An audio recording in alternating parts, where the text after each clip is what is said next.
What breeds foreign investment? Antti and Freedy's father talked to them about their trust fund. He said he wanted to increase their trust's allocation to foreign equities from 15 to 30%, and wondered whether Antti and Freedy knew why U.S. investors were often reluctant to invest in foreign equities, despite their obvious diversification benefits.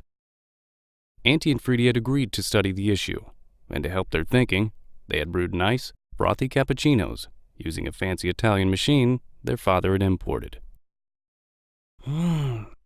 They are delicious. You know, I could think of a number of rational reasons why U.S. investors might want to be home-biased. Foreign equities have currency risk, and hence more volatility than U.S. equities. The U.S. market is the most efficient market in the world, and transaction costs here are lower than they are elsewhere. Plus, it is very difficult to obtain reliable accounting information on foreign companies. No way! These foreign equities simply are underperforming the U.S. equity market. Besides, I don't feel comfortable having our money invested in unfamiliar companies. Hey, guys.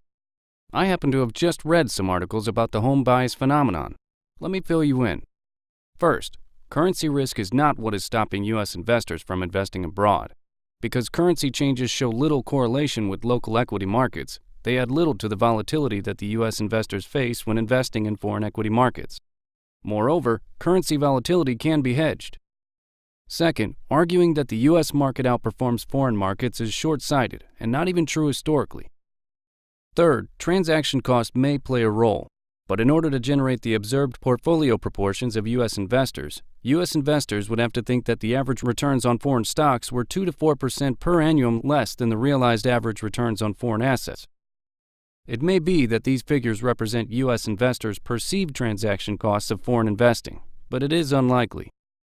Moreover, the huge volume of international capital flows is also inconsistent with the transaction cost story, as is the fact that foreign countries are home-biased. Fourth, I do not like the information story. It is easy enough to obtain information on foreign companies or to set up or use local investment managers. However, it may be that the quality of the information and a poor regulatory framework in terms of investor protection and corporate governance keep out U.S. institutional investors. This may explain why foreign companies like to list ADRs and thus can be more easily included in institutional investors' portfolios. Although these indirect barriers are clearly important, they cannot be the full story, given the cross-border flows and home biases in other countries. Clearly, direct barriers play a huge role, and many countries have only recently dismantled these barriers. In fact, there is a trend everywhere toward increased foreign holdings, so maybe investors are slowly adjusting toward rational asset allocation. Aha! You do not really have a full rational explanation for the phenomenon, do you, Subtle? Well, you've got a point with that familiarity argument of yours. I just read a few arguments that claim that U.S. investors even bias their domestic investments toward companies that are familiar to them. One study showed that the ownership of the shares of regional telephone companies is dominated by people living in the area served by those companies.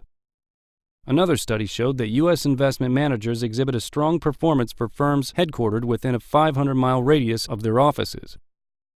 Oh well, maybe people don't like foreign investments. But I will surely enjoy having another Italian coffee and Belgian chocolate. Created using Powtoon.